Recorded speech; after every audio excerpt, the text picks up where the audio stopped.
Hello दोस्तों, my self Govind Sharma. स्वागत है आप सभी का आज के सेशन में। अगर आप इस चैनल पर नए हैं तो चैनल को सब्सक्राइब करें, लाइक करें, कमेंट करें और अपने दोस्तों के साथ शेयर करें। अगर आप डायरेक्ट सेल का बिजनेस करते हैं, अगर आप नेटवर्क मार्केटिंग का बिजनेस करते हैं तो ये वीडियो सिर्फ आपके लिए है। इस वीडियो को लास्ट तक देखें, आपको इस बिजनेस में बहुत मदद मिलने वाली है, क्योंकि आज हम जिस पॉइंट पे ये वीडियो लेके आए हैं उस पॉइंट का नाम है इनविटेशन, जो कि इस बिजनेस की रीढ़ की हड्डी है।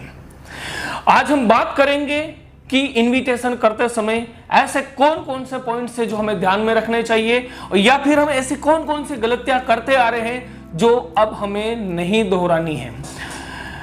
बात करते हैं हम सबसे पहले पॉइंट की। तो पहला पॉइंट है कि डोंट टेक टू लॉन्ग।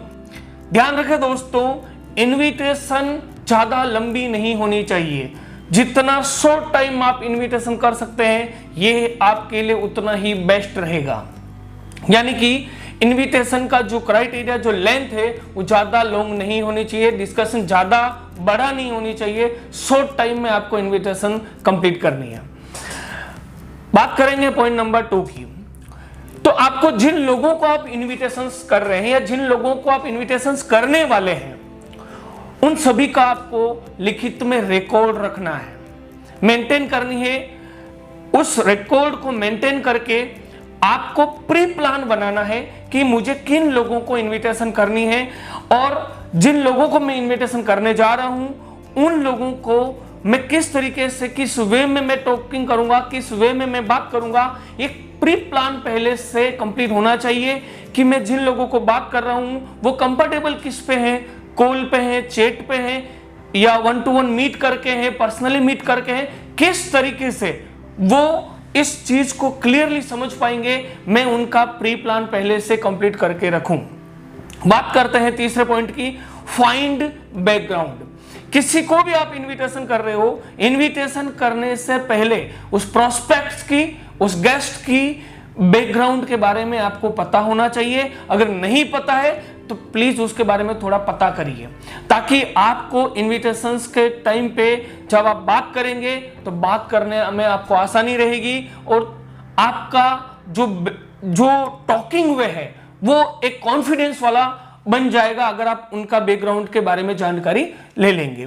बात करते हैं पॉइंट नंबर 4 की, बिल्ड द ट्रस्ट। देखो दोस्तों, ये बिजनेस ही ट्रस्ट पे चलता है। आपको किसी भी प्रोस्पेक्ट को इनविटेशन करते समय ट्रस्ट बिल्डअप करना होगा। हो सकता है आप पॉसिबल है तो उनके फैमिली से भी बात कर सकते हैं। एज ए फैमिली आप उनके साथ ट्रस्ट बिल्डअप करें, क्योंकि ट्रस्ट ही इस बिजनेस में उसे लेके आएगा। बहुत से चांसेस में लोग ट्रस्ट नहीं बना पाते हैं, और उसकी वजह से कुछ टाइम या उस समय जब आप इनविटेशन कर रहे हैं उस समय आपको हो सकता है कि प्रोस्पेक्ट हाँ भी कर दे, लेकिन एट ए टाइम फिर आपको रिजल्ट जो है वो सही नहीं मिलता है। आप देखेंगे कि रिजेक्शन बढ़ती है एंड आप डिमोटिवेट होते हैं। तो ऐसा ना हो, इसके लिए स्टार्टिंग से ही आपको ट्रस्ट बिल्डअप के पॉइंट पर विशेष ध्यान देना है। बात करते हैं 5वें पॉइंट की, कि don't try to tell about profit plan on call और मैसेज। दोस्तों, आप समझ गए होंगे मैं क्या कहना चाह रहा हूं, कि कॉल या चैट करते समय आपको प्रॉफिट प्लान के बारे में डिस्कस नहीं करना है। बहुत सारे लोग जो इस बिजनेस में नए आते हैं वो अक्सर यही गलती करते हैं कि वो प्रोस्पेक्ट को जब कॉल कर रहे होते हैं या चैट कर रहे होते हैं उसी टाइम पे वो प्रॉफिट प्लान की भी कुछ जानकारी उनको दे देते हैं। जैसा कि मैंने पहले भी बताया कि अगर इनविटेशंस ज्यादा लॉन्ग होगी तो डेफिनेटली प्रॉफिट प्लान की बातें आपके मुंह से निकलेगी ही निकलेगी। इसलिए कोशिश करें कि जो इनविटेशन कॉल है, जो क्राइटेरिया है वो शॉर्ट टाइम का रहे। अगर इनविटेशन शॉर्ट टाइम की रहेगी तो आप पॉइंट टू पॉइंट बात कर पाएंगे। प्रॉफिट प्लान से रिलेटेड या ट्रेनिंग से रिलेटेड कोई भी जानकारी आपको समय से पहले नहीं देनी है, क्योंकि ऐसा करना भी आपके रिजेक्शन का एक कारण बन जाता है। कई बार जब आप लॉन्ग टाइम तक बातें करते हैं प्रोस्पेक्ट से, अगले पॉइंट में जो मैं बात करने वाला हूं, जो पॉइंट है 6, वो है ऑलवेज सो बिजी शेड्यूल। कई बार हम लोग प्रोस्पेक्ट से बात करते हैं, लंबी लंबी बातें चलती है, इससे प्रोस्पेक्ट को ये फील होता है कि आप बिल्कुल फ्री रहते हैं, यानी देसी भाषा में कहूं तो बिल्कुल आप नल्ले हैं, फ्री हैं, है ना। तो आपका शेड्यूल बिजी है, इस तरीके से आपको बिहेव करना है, ना कि इस तरीके से कि आप हमेशा फ्री रहते हैं। आप कॉल करते समय कोई भी बहाना निकाल सकते हैं कि मेरा ये वाला शेड्यूल है या इस समय पे मेरे को ये काम करना है, सो अभी मैं कॉल रखता हूं, फिर मैं बाद में बात करूंगा, लेकिन लेंथ को बड़ी नहीं करनी है। इस चीज का विशेष अपने को ध्यान रखना है। बात करते हैं पॉइंट नंबर 7 की, QAQ फॉर्मूला। ये फॉर्मूला क्या कहता है? QAQ यानी क्वेश्चन आंसर एंड क्वेश्चन। अगर कोई प्रोस्पेक्ट आपसे क्वेश्चन पूछ रहा है लाइक कि क्या ये नेटवर्क मार्केटिंग का बिजनेस तो नहीं है, देन आपका आंसर होगा कि ओके, तो आप नेटवर्क मार्केटिंग के बिजनेस में जानते हैं, वेरी गुड, दैट्स ग्रेट। अब आपको क्वेश्चन करना है दोबारा से कि तो सर बताइए आपका नेटवर्क मार्केटिंग का पास्ट एक्सपीरियंस कैसा रहा, क्या जानते हैं आप उसके बारे में, कैसा आपका एक्सपीरियंस था। आंसर के साथ आपको दोबारा से क्वेश्चन भी करना है, इस बात का विशेष ध्यान रखें। नेक्स्ट फॉर्मूले में बात करेंगे हम पॉइंट नंबर 8 की, डोंट मिसबिहेव और एंग्री। मैंने देखा है अक्सर बहुत सारे न्यू लोग जो इस बिजनेस का हिस्सा बनते हैं, वो किसी प्रोस्पेक्ट को इनवाइट करते हैं और वो प्रोस्पेक्ट को सही तरीके से इनवाइट नहीं कर पाना या ट्रस्ट बिल्डअप नहीं होने की वजह से prospect at a time call उठाना बंद कर देता है या ब्लॉक लिस्ट में डाल देता है या ऐसा ही कुछ रिजेक्शंस का इश्यू बनता है।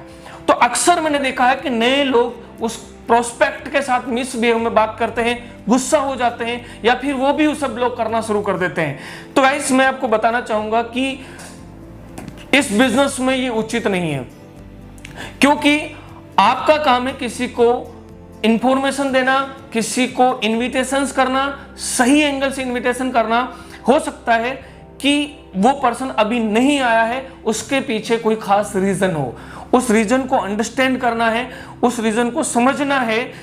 हम बात कर रहे हैं पॉइंट नंबर 9 की, जो ये कहता है कि use right method of invitation after understand the situations. मैं वही बात आपको समझा रहा हूं कि किसी पर भी गुस्सा करने या फिर मिसबिहेव करने से पहले यह समझने की कोशिश करें कि उस पर्सन ने आपका कॉल ब्लॉक क्यों किया या फिर वो क्यों प्रेजेंट नहीं हो पाया।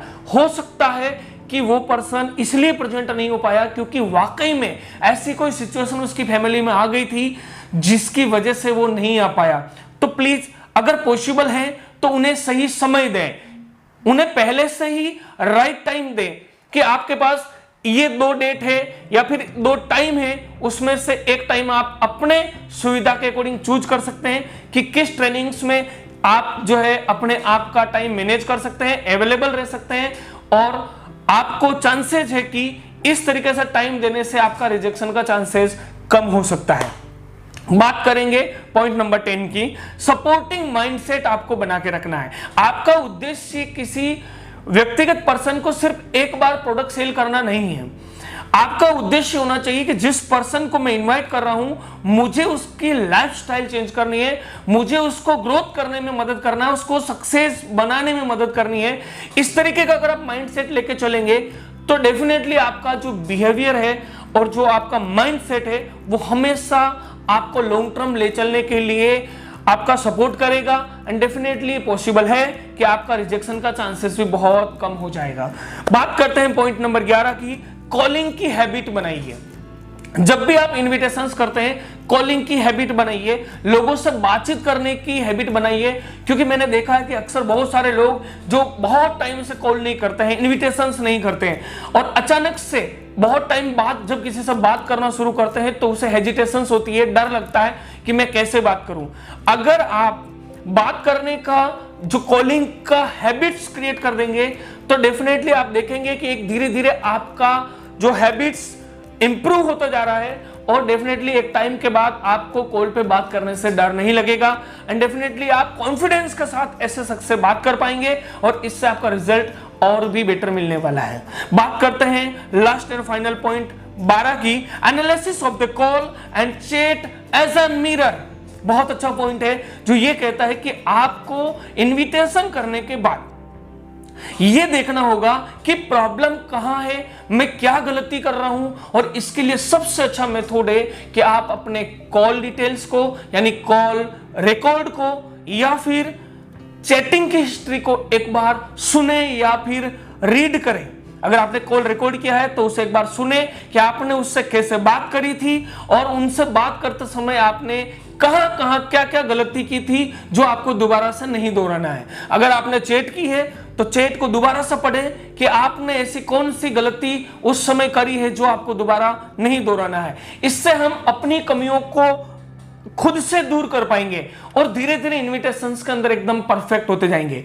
दोस्तों, आपको मान के चलना पड़ेगा कि सारे लोग इस बिजनेस का हिस्सा नहीं बन सकते हैं, सारे लोग इस बिजनेस को करने के लिए भी नहीं बने हैं, लेकिन मेरा ऐसा मानना है कि गलत इन्विटेशन करने की वजह से कई सारे लोगों का रिजेक्शन का चांसेस बढ़ जाता है। उन्हें लगता है कि नेटवर्क मार्केटिंग का बिजनेस ही बेकार है, डायरेक्ट सेल का बिजनेस बेकार है, इस बिजनेस को करना ही नहीं चाहिए। मैं आपको ट्रस्ट दिलाना चाहता हूं, अगर आपका मेथड सही है, अगर आपके काम करने का तरीका सही है, कॉन्फिडेंस है आपके अंदर और आप एथिक्स के साथ आगे बढ़ रहे हैं तो डेफिनेटली ये बिजनेस आपको बहुत आगे लेके जाएगा। थैंक यू, आपने अपना कीमती टाइम दिया उसके लिए। और अगर आपने इस नेटवर्क मार्केटिंग के बिजनेस में टीम को स्ट्रॉन्ग कैसे बनाया जाए या टीम को लॉन्ग टर्म कैसे बनाया जाए, इसके बारे में अगर वीडियो नहीं देखा है तो डेफिनेटली आई बटन पे मैंने लिंक दिया है, आप वहां से जरूर देखें। Thank you.